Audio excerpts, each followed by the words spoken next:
नमस्कार दोस्तों, डेट है आज की 5 अगस्त 2021 और स्वागत है आपका एटोरियल डिस्कशन में।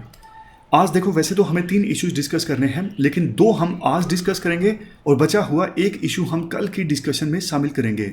आज 2 कौन कौन से इश्यूज हम डिस्कस करेंगे? एक तो देखो, जो प्रोफेशनल कोर्सेज हैं जैसे इंजीनियरिंग, एमबीबीएस, इनको अगर रीजनल लैंग्वेजेस में पढ़ाया जाता है जैसे मराठी, तमिल, तेलुगु, हिंदी, तो स्टूडेंट्स को काफ़ी फ़ायदा होगा। और ऐसी ही एक शुरुआत हुई है। 14 इंजीनियरिंग कॉलेजेस ने कहा है कि हम कुछ कोर्सेज को अपनी अपनी रीजनल लैंग्वेजेस में पढ़ाएंगे। तो काफ़ी अच्छी शुरुआत है। डिटेल से इस इशू को डिस्कस करेंगे, फ़ायदे, नुकसान, सिग्निफिकेंस। दूसरा इशू हम आज डिस्कस करेंगे फूड फोर्टिफिकेशन से संबंधित, जिससे रिलेटेड आपको क्वेश्चन भी अटेम्प्ट करना है। फूड फोर्टिफिकेशन से आप क्या समझते हो और फूड फोर्टिफिकेशन से संबंधित बेनिफिट्स और इश्यूज को आपको बताना है। दूसरे पार्ट में 250 वर्ड्स का आंसर आपका होना चाहिए। चलिए डिस्कशन स्टार्ट करते हैं। First important article professional courses में रीजनल लैंग्वेजेस के इस्तेमाल से संबंधित है। आप जीएस पेपर 2 के इस टॉपिक से आर्टिकल को कनेक्ट कर सकते हो। वेंकैया नायडू जो कि हमारे उपराष्ट्रपति हैं, उनके द्वारा ये आर्टिकल लिखा गया है। ये सारे के सारे एस्पेक्ट्स हम शामिल करेंगे इस आर्टिकल के डिस्कशन में, लेकिन सबसे पहले कंटेक्स्ट देखो। 8 राज्यों के 14 इंजीनियरिंग कॉलेजेस ने कहा है कि हम इस नए सेशन से कई सारे कोर्सेज को रीजनल लैंग्वेजेस में भी पढ़ाएंगे।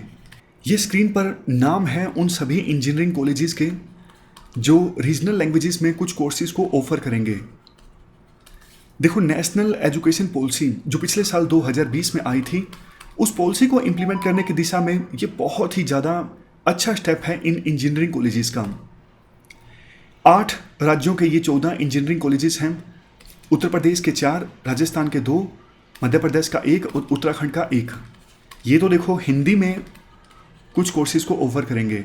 इसके अलावा देखो, आंध्र प्रदेश, महाराष्ट्र, वेस्ट बंगाल, तमिलनाडु, इन राज्यों का भी एक इंजीनियरिंग कॉलेज अपनी अपनी रीजनल लैंग्वेज में कोर्स को ऑफर करेगा। AICTC ने एक सर्वे कंडक्ट करवाया था इसी साल फरवरी में, और उस सर्वे में 83,000 स्टूडेंट्स ने हिस्सा लिया था। 83,000, जिसमें से देखो 44% स्टूडेंट्स का तो ये कहना है कि अगर हमें रीजनल लैंग्वेज में पढ़ाया जाए तो मज़े ही आ जाएं। तो आवश्यकता तो महसूस की जा रही थी कि जो टेक्निकल एजुकेशन है, प्रोफेशनल एजुकेशन है, उसको भी रीजनल लैंग्वेज में पढ़ाया जाए तो इसके बहुत सारे फ़ायदे होंगे। फ़ायदे हम डिस्कस करेंगे, उससे पहले ग्लोबल प्रैक्टिस जानते हैं।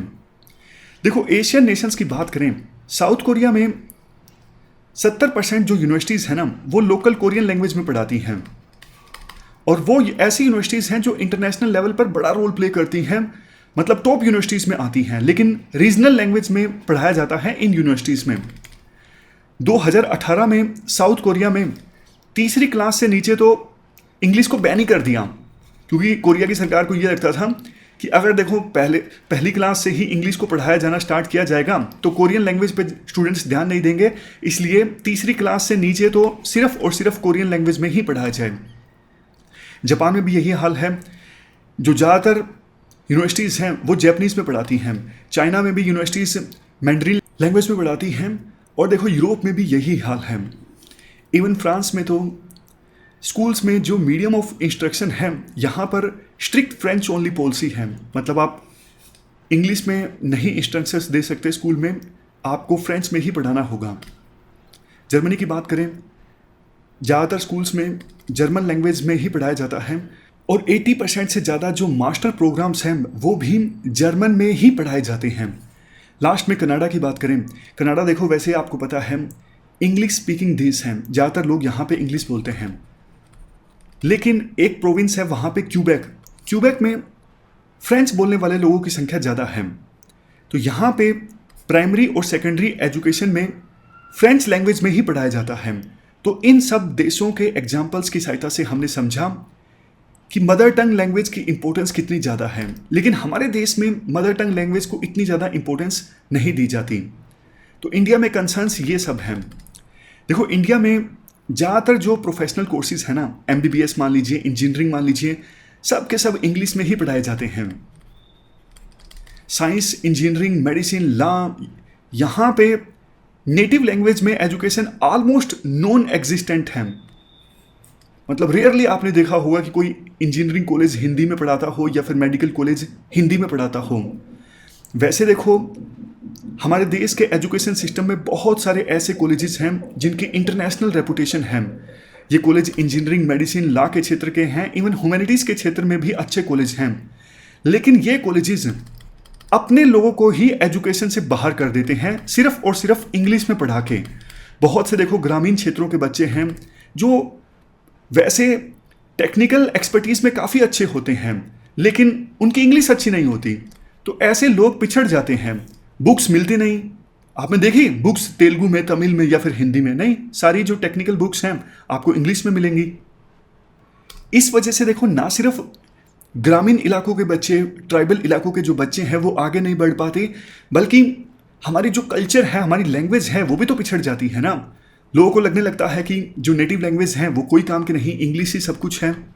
और देखो, ना सिर्फ टेक्स्ट बुक्स बल्कि ऑनलाइन जो कंटेंट है वो भी आपको रीजनल लैंग्वेज में बहुत कम देखने को मिलेगा।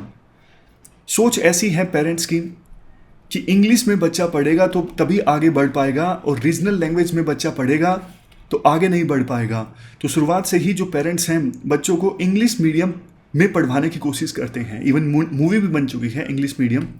तो ये सब हमने कंसर्न्स डिस्कस किए। अब देखो, हम सिग्निफिकेंस डिस्कस करते हैं। अगर और भी ज़्यादा प्रोफेशनल कॉलेजेस रीजनल लैंग्वेज में कोर्स ऑफर करेंगे तो क्या फ़ायदा होगा इसका। हिंदी, मराठी, तमिल, तेलुगु, कन्नड़, गुजराती, मलयालम, बंगाली, आसमीज, पंजाबी, उड़िया, इन लैंग्वेजेस के जो स्टूडेंट्स हैं उनको देखो बहुत फ़ायदा होगा। वो आसानी से कंसेप्ट्स को समझ सकेंगे। कई बार तो कंसेप्ट इसलिए समझ में नहीं आता क्योंकि वो इंग्लिश में है। और देखो, अगर इस प्रकार से रीजनल लैंग्वेजेस में कोर्सेज ऑफर होंगे ना, तो जो गरीब स्टूडेंट्स हैं, ग्रामीण इलाकों के स्टूडेंट्स हैं, ट्राइबल बैकग्राउंड के स्टूडेंट्स हैं, इनके अंदर तो एक ज़बरदस्त कॉन्फिडेंस डेवलप होगा। ऐसे स्टूडेंट्स जो इंग्लिश में डिफ़िकल्टी फेस करते हैं, देखो बहुत बार स्टूडेंट्स से बात होती है कि किसी कोचिंग इंस्टीट्यूट में एडमिशन लिया, थोड़े वो रूरल बैकग्राउंड से थे, टीचर फुल फ्लैश ज़बरदस्त इंग्लिश इस्तेमाल करते, सारा ऊपर से चला जाता। हर स्टूडेंट देखो एक जैसा नहीं होता, तो जिनको इंग्लिश में दिक्कत होती है उनके अंदर भी कॉन्फिडेंस डेवलप होगा, सारा का सारा कंसेप्ट आसानी से समझ में आएगा और वो अपनी पढ़ाई में पिछड़ेंगे नहीं।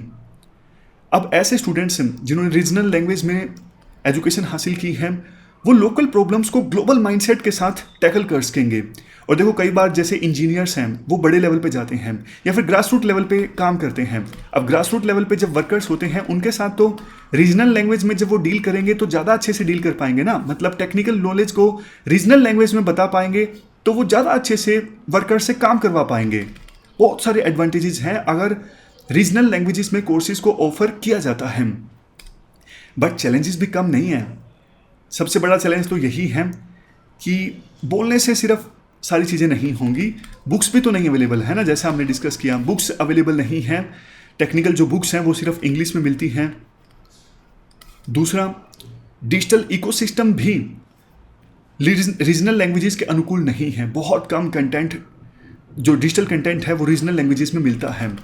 नेक्स्ट, देखो ऐसे स्टूडेंट्स जिन्होंने रीजनल लैंग्वेज में प्रोफेशनल कोर्स तो कर लिया, लेकिन आगे जाके दिक्कत आ सकती है। बड़े लेवल पर जब जाएंगे तब तो इंग्लिश ज़्यादा इस्तेमाल होगी, बड़े दूसरी कंपनियों के अधिकारियों से डील करना पड़ेगा। हो सकता है कि एमएनसी में जॉब लगे तब तो इंग्लिश का इस्तेमाल होगा ही, तो आगे जाके दिक्कत आ सकती है। ये भी एक चैलेंज है। नेक्स्ट बात करते हैं वे फॉरवर्ड की। तो होना क्या चाहिए, कैसे इन चैलेंजेस से निपटा जाए। सबसे पहले तो following the NEP road map, जो नेशनल एजुकेशन पॉलिसी है उसका रोड मैप फॉलो किया जाए। नेशनल एजुकेशन पॉलिसी कहती है कि धीरे धीरे हमें ये इंश्योर करना है कि रीजनल लैंग्वेजेस में भी कोर्सेज उपलब्ध हों। तो शुरुआत में तो देखो 5वीं क्लास तक एटलीस्ट, यानी प्राइमरी एजुकेशन जो है वो स्टूडेंट की मदर टंग लैंग्वेज में प्रोवाइड की जाए, हमें ये व्यवस्था करनी होगी। आगे आगे हम इस क्लास के दायरे को इंक्रीज़ कर सकते हैं। शुरू में 5वीं, उसके बाद 8वीं, उसके बाद 10वीं, धीरे धीरे इंक्रीज़ कर सकते हैं। ये जो 14 इंजीनियरिंग कॉलेजेस रीजनल लैंग्वेज में कोर्स ऑफर करेंगे ना, ये बहुत अच्छी शुरुआत है इस पॉलिसी को इम्प्लीमेंट करने की दिशा में। और भी प्राइवेट यूनिवर्सिटीज़ को एक साथ आना चाहिए रीजनल लैंग्वेजेस में कोर्सेज को ऑफर करने के लिए। नेक्स्ट, हाई क्वालिटी जो टेक्स्ट बुक्स हैं उनको सरकार रीजनल लैंग्वेजेस में उपलब्ध करवाए, ये सबसे बड़ी बाधा है। नेक्स्ट, टेक्नोलॉजी का प्रॉपर यूज़ किया जाए ताकि आसानी से ट्रांसलेशन हो जाए इंग्लिश लैंग्वेज से नेटिव लैंग्वेज में। अभी देखो जैसे गूगल से भी आप ट्रांसलेट करते हो ना, बहुत सारी दिक्कतें आती हैं, उतना अच्छे से ट्रांसलेट नहीं हो पाता। नेक्स्ट, टेक लेड इनिशिएटिव्स की आवश्यकता है। जैसे देखो AICTE और IIT मद्रास ये दोनों एक साथ आए। स्वयं पोर्टल पे जो कोर्सेज हैं, स्वयं की वेबसाइट आपने देखी होगी, यहाँ पे काफ़ी सारे कोर्सेज मौजूद हैं। तो ये दोनों एक साथ आए हैं स्वयं पोर्टल पर मौजूद कोर्सेज को रीजनल लैंग्वेजेस में ट्रांसलेट करने के लिए। तो इंजीनियरिंग स्टूडेंट्स को काफ़ी फ़ायदा होगा। वो शुरुआत में +1 +2 के कोर्सेज को रीजनल लैंग्वेज में देख सकते हैं और बाद में एकदम से इंजीनियरिंग में जाएंगे तो उन्हें दिक्कत नहीं आएगी। Next, need for change in approach. अभी देखो पेरेंट्स की जो ये अप्रोच है या फिर टीचर्स की जो अप्रोच है कि बेटा इंग्लिश सीखो, लोकल लैंग्वेज कोई काम की नहीं है, ये सोच हमें बदलने की आवश्यकता है। हमारी सोच ऐसी नहीं होनी चाहिए mother tongue language versus English language. हमारी सोच ऐसी होनी चाहिए mother tongue language plus English language. English भी ज़रूरी है, आप सीख लो, कोई दिक्कत नहीं है, काम की लैंग्वेज है, बट मदर टंग लैंग्वेज में आप पढ़ाओ, स्टूडेंट्स को सुविधा दो कि अगर वो इंग्लिश में सीखना चाहता है तो इंग्लिश में सीखे, लोकल लैंग्वेज में सीखना चाहता है तो लोकल लैंग्वेज में सीखे। लास्ट में यही कहा जाता है। इसमें देखो सिटीजन्स के एफर्ट्स की भी आवश्यकता होगी। कैसे? देखो बहुत से लोग ऐसे हैं, आप नहीं, आपको तो मैं जानता हूँ, बहुत से लोग ऐसे हैं जिनको इंग्लिश नहीं आती, उनके बारे में विचार इन्फीरियर हो जाता है। अरे अरे इसको इंग्लिश भी नहीं आती, इसको इसका मीनिंग भी नहीं पता। ऐसे लोग मिलेंगे आपको, आपके अंदर तो देखो अलग ही तरह का मेच्योरिटी लेवल है। तो ऐसे सिटीजन्स के लिए ये पॉइंट है कि लोकल लैंग्वेजेस का आप सम्मान करना सीखो। कोई लोकल लैंग्वेज में अगर बोल रहा है, इट्स नॉट बैड। आप कभी भी देखना, ये जैपनीज, कोरियन या फिर चाइनीज़, ये अपनी लोकल लैंग्वेज में बोलते हैं। इवन पुतिन भी रशियन में बोलते हैं। तो इसलिए इट्स नॉट बैड, आपको प्राउड होना चाहिए अपनी लैंग्वेजेस पे। वे फॉरवर्ड में आगे 2 पॉइंट्स और भी हैं। अच्छी फैकल्टीज़ भी चाहिए, सिर्फ टेक्स्ट बुक से नहीं, ऐसी फैकल्टीज़ जो रीजनल लैंग्वेज में पढ़ा सकें। और एक लास्ट में पॉइंट है स्मूथ ट्रांजिशन स्मूथ होना चाहिए ताकि बच्चों को किसी प्रकार की कोई दिक्कत ना आए। कंक्लूजन में लास्ट में कहा जा सकता है, देखो इंडिया में तो टैलेंट बहुत ही ज़्यादा है। अगर इस प्रकार से रीजनल लैंग्वेजेस में पढ़ाया जाएगा हायर एजुकेशन के कॉलेजेस में, तो बल्कि जो पिछड़े हुए स्टूडेंट्स हैं उनमें एक self esteem, self identity develop होगी और बच्चे जो हैं अपने कल्चर से भी जुड़े रहेंगे। अगर रीजनल लैंग्वेजेस में सीखेंगे, अपने फुल पोटेंशियल को अचीव कर पाएंगे। इसी दिशा में ये 14 इंजीनियरिंग कॉलेजेस का जो स्टेप है वो काफ़ी सराहनीय है। तो ये हमने पूरा आर्टिकल डिस्कस किया, चलते हैं आगे। इसके बाद नेक्स्ट आर्टिकल फूड फोर्टिफिकेशन के इशू से संबंधित है। आप GS पेपर 2 और GS पेपर 3 के इस टॉपिक से आर्टिकल को रिलेट कर सकते हो। ये सारे एस्पेक्ट्स हम कवर करेंगे इस आर्टिकल के डिस्कशन में। क्या कंटेस्ट है? देखो, food safety and standards authority of India यानी FSSAI, इस ऑर्गेनाइजेशन ने एक ड्राफ्ट सामने रखा था जनवरी 2021 में, जिसमें कहा गया था एडिबल ऑयल यानी खाना बनाने का जो तेल है, इसके साथ साथ मिल्क, इनमें विटामिन A और विटामिन D की जो फोर्टिफिकेशन है वो मैंडेटरी होनी चाहिए। इसके अलावा food safety and standards authority of India ने अपना ये भी प्लान रखा है कि राइस फोर्टिफिकेशन होनी चाहिए अनिवार्य 2024 से। राइस में क्या ऐड किया जाए मैंडेटरी ढंग से? विटामिन B12, आयरन और फोलिक एसिड्स। देखो बिल्कुल बेसिक्स से बात करते हैं। ये फूड फोर्टिफिकेशन होता क्या है, मतलब क्या है फूड फोर्टिफिकेशन का? WHO की डेफिनेशन के अनुसार फूड फोर्टिफिकेशन एक ऐसी प्रैक्टिस है जिसमें जानबूझ के एसेंशियल माइक्रोन्यूट्रिएंट्स का जो कंटेंट है वो फूड में इंक्रीज कर दिया जाता है। समझ गए? मतलब खाने में यानी फूड में आर्टिफिशियली जो ज़रूरी माइक्रोन्यूट्रिएंट्स हैं उनका ऐड कर दिया जाता है ताकि खाने में न्यूट्रिशन की क्वालिटी को इम्प्रूव किया जा सके। ये देखो प्रैक्टिस इस प्रकार से अंजाम दी जाती है कि हेल्थ को तो मिनिमम नुकसान पहुंचे, लेकिन इसके साथ साथ फायदे इसके ज़्यादा से ज़्यादा हों। जैसे मालन्यूट्रिशन की समस्या आपको पता है हमारे देश में बहुत ज़्यादा है, बार बार हम आर्टिकल डिस्कस करते हैं, अच्छा नहीं लगता लेकिन है मालन्यूट्रिशन की समस्या, क्या करें? तो फूड फोर्टिफिकेशन एक ऐसी प्रैक्टिस है जिससे मालन्यूट्रिशन की समस्या जो है, हंगर की समस्या जो है, वो कुछ हद तक एड्रेस की जा सकती है। लेकिन आगे बढ़ने से पहले मेरा एक क्वेश्चन है आपसे। क्या क्वेश्चन है? बायो फोर्टिफिकेशन और फूड फोर्टिफिकेशन दोनों के बीच में डिफरेंस क्या है? डिफरेंस है, छोटा सा है लेकिन है। बायो फोर्टिफिकेशन में देखो, जो ये माइक्रो न्यूट्रिएंट्स या न्यूट्रिएंट्स है ना, ये ऐड किए जाते हैं प्लांट की ग्रोथ के दौरान। आपने कोई फसल उगाई है, उस स्टेज में ये माइक्रो न्यूट्रिएंट्स ऐड किए जाते हैं फसल में, ताकि फसल जब पक के तैयार हो तो उसमें ये न्यूट्रिएंट्स मिले। लेकिन फूड फोर्टिफिकेशन में ये न्यूट्रिएंट्स ऐड किए जाते हैं फूड की प्रोसेसिंग के दौरान। क्रॉप की प्रोसेसिंग चल रही है, क्रॉप आपने काट ली, गेहूं आपने काट लिया, राइस जो है वो आपने कटाई कर ली, लेकिन उसके बाद जो प्रोसेसिंग होगी राइस मिल में, उस समय ये न्यूट्रिएंट्स ऐड किए जाएं, तो ये होता है फूड फोर्टिफिकेशन। तो डिफरेंस इतना है, किस स्टेज में आप न्यूट्रिएंट्स ऐड कर रहे हो। बायो फोर्टिफिकेशन में प्लांट की ग्रोथ के दौरान, और फूड फोर्टिफिकेशन में जब फूड की प्रोसेसिंग चल रही हो तब। नेक्स्ट, टाइप्स की बात कर लेते हैं। फूड फोर्टिफिकेशन कौन कौन से टाइप की होती हैं? सबसे पहले टारगेटेड। इसमें देखो, या तो फूड फोर्टिफिकेशन सबके लिए हो, पूरी पॉपुलेशन के लिए। ये कैसे पॉसिबल होगा? ये देखो पॉसिबल होगा। कुछ तो देखो ऐसे फूड ग्रेन्स हैं जो बड़े स्केल पे लोगों के द्वारा कंज्यूम किए जाते हैं। जैसे नॉर्थ इंडिया में, पंजाब हरियाणा में रोटी खाने वाले लोगों की संख्या ज़्यादा है। चावल तो कभी कभी एक हफ्ते में एक बार खा लिए, मतलब ज़्यादातर लोग ऐसे हैं। साउथ इंडिया में रोटी खाने वाले लोग आपको कम मिलेंगे, राइस खाते हैं।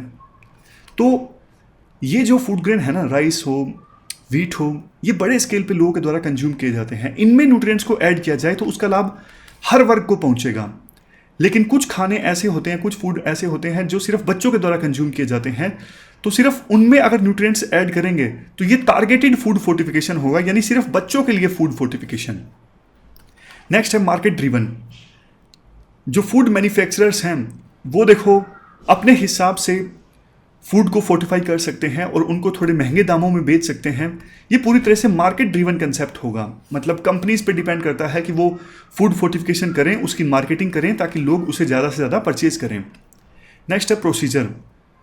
अब प्रोसीजर देखो, या तो आप खाने में सिर्फ एक माइक्रो न्यूट्रिएंट ऐड कर सकते हो, जैसे सोल्ट में, नमक में आयोडीन ऐड किया जाता है, या फिर आप कई सारे जो न्यूट्रिएंट्स हैं वो एक साथ ऐड कर देते हो। तो प्रोसीजर कैसा है फूड फोर्टिफिकेशन का, उसके आधार पर भी ये एक टाइप है।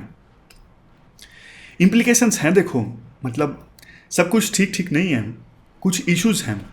क्या है? सबसे पहले तो इनकंक्लूसिव एविडेंस। देखो FSSAI, इन्होंने ना कोई ठोस एविडेंस नहीं प्रोवाइड किया है जिसके बेस पे कहा जा सके कि फूड फोर्टिफिकेशन, मालन्यूट्रिशन, इन सब समस्याओं को खत्म करने के लिए उपयोगी है। दूसरा, हाइपर विटामिनोसिस। इससे क्या होता है, फूड फोर्टिफिकेशन से कई बार कुछ विटामिन की जो मात्रा है बॉडी में काफ़ी ज़्यादा इंक्रीज हो जाती है, तो इसकी वजह से ओवर एक्साइटमेंट, इरिटेशन होना, टॉक्सिसिटी फैलना, ये सब चीज़ें हो जाती हैं। और ये तो अलग से भी पॉइंट है, टॉक्सिसिटी। यानी देखो, हमारा ना बॉडी का स्ट्रक्चर इस प्रकार से है, मतलब प्रोसीजर बॉडी के अंदर इस प्रकार से होते हैं। कई सारे विटामिन आप एक साथ लोगे ना थोड़ा थोड़ा, तो फायदा होता है। आपने एक ही विटामिन बॉडी में कंज्यूम किया तो हो सकता है वो आइसोलेशन में काम ना करें, तो कई सारे विटामिन एक साथ मिलके काम करते हैं। नेक्स्ट है decrease value of natural food. देखो, जब इस प्रकार से फूड फोर्टिफिकेशन होगा ना, तो नेचुरल फूड जैसे मिलेट्स हैं, बाजरा है, बाजरे की रोटी शायद आपने नहीं खाई होगी, काफ़ी ज़्यादा उपयोगी है, मतलब बॉडी को फ़ायदा पहुंचाती है। तो इस प्रकार से जो नेचुरल फूड हैं वो तो कोई कंज्यूम नहीं करेगा, हरी सब्जियां कौन कंज्यूम करेगा। तो इस प्रकार के खाने की वैल्यू कम हो जाएगी अगर आर्टिफिशियली आपको फोर्टिफाइड फूड मार्केट में मिलेगा। नेक्स्ट है कार्टिलाइजेशन। देखो, अगर इस प्रकार से फूड फोर्टिफाई होने लगा ना, तो हमारे जो इनफॉर्मल इकोनॉमी में फार्मर्स हैं, छोटे छोटे फूड प्रोसेसर्स हैं, लोकल ऑयल मिल या फिर राइस मिल हैं, इनको फ़ायदा नहीं होगा। बड़ी बड़ी जो MNCs हैं या फिर हमारी बड़ी बड़ी देश की कंपनीज हैं, उनको फ़ायदा होगा, क्योंकि उनके पास मार्केटिंग की अच्छी स्किल्स होती हैं, इकोनॉमी ऑफ द स्केल होता है, वो अच्छी मार्केटिंग करेंगे। लोगों का जो रुझान है खास करके मिडिल क्लास का, उस खाने पे ज़्यादा जाएगा, और जो लोकल फार्मर्स हैं उनको कोई फ़ायदा नहीं होगा। नेक्स्ट है fail to reach the poorest segments of society. देखो ये भी तो दिक्कत है ना, बेचारे जो गरीब लोग हैं वो महंगे महंगे फोर्टिफाइड फूड को कैसे कंज्यूम करेंगे। ये जो बड़ी बड़ी कंपनीज हैं ये तो अच्छी मार्केटिंग करके ललचा देंगे कि बच्चे की सेहत का ख्याल रखना है तो फोर्टिफाइड फूड परचेज कीजिए। अब बेचारे जो माँ बाप हैं जो अपने बच्चों की केयर करना चाहते हैं उनको लगेगा कि हमारा बच्चा जो है वो सही ढंग से उसकी ग्रोथ हो, महंगा फूड है तो कोई बात नहीं, लेकिन कहाँ से अफोर्ड करेंगे, दिक्कत है ना। एडवांटेजेस तो काफ़ी आप लिख सकते हो कि अगर फोर्टिफाइड फूड मार्केट में आएगा तो मालन्यूट्रिशन की समस्या एड्रेस होगी, न्यूट्रिशन की डेफिशिएंसी कम होगी, एक्स्ट्रा न्यूट्रिशन मिल जाएगा बच्चों को अफोर्डेबल कॉस्ट पे, सेफ भी है, मतलब मिनिमल रिस्क होता है हेल्थ का, इसलिए यूज़ करना कोई डेंजरस नहीं है, ख़तरनाक नहीं है। और लास्ट में अगर देखो ये फोर्टिफाइड फूड कंज्यूम किया जाता है तो लोगों की आदतें भी चेंज करने की आवश्यकता नहीं ना, ऑलरेडी जो खाना कंज्यूम कर रहे हैं उसी में तो न्यूट्रिशन को ऐड करना पड़ता है, ऐसा तो नहीं कि अलग से कोई टेबलेट लेनी पड़ रही है, नहीं। तो इसलिए एक्सेप्टेबल है, कॉस्ट इफेक्टिव है, मतलब कि न्यूट्रिशन जो स्टेटस है वो कम कॉस्ट पे इम्प्रूव किया जा सकता है। शुरू में फूड फोर्टिफिकेशन के लिए आपको इक्विपमेंट्स परचेज करने पड़ेंगे, लेकिन बाद में तो सिर्फ विटामिन का जो पाउडर है वही तो ऐड करना है। तो इसके बाद हम सरकार के कुछ इनिशिएटिव्स डिस्कस करते हैं जो उन्होंने फूड फोर्टिफिकेशन के लिए लिए हैं। अक्टूबर 2016 में FSSAI ने food safety and standards regulations 2016 को ऑपरेशनलाइज किया। व्हीट फ्लोर, राइस, इन सब में आयरन, विटामिन 12, फोलिक एसिड्स, इन सबको ऐड करने का प्रोविजन किया गया है। मिल्क और एडिबल ऑयल में विटामिन A, विटामिन D और डबल फोर्टिफाइड साल्ट में आयोडीन एंड आयरन ऐड करने के लिए कहा है FSSAI ने। नेक्स्ट, न्यूट्रिशनल स्ट्रेटजी, इंडिया की 2017 की जो नेशनल न्यूट्रिशन स्ट्रेटजी है इसमें कहा गया था कि फूड फोर्टिफिकेशन एक इम्पोर्टेंट इंटरवेंशन है anaemia, vitamin A, iodine deficiency, इन समस्याओं को ख़त्म करने के लिए।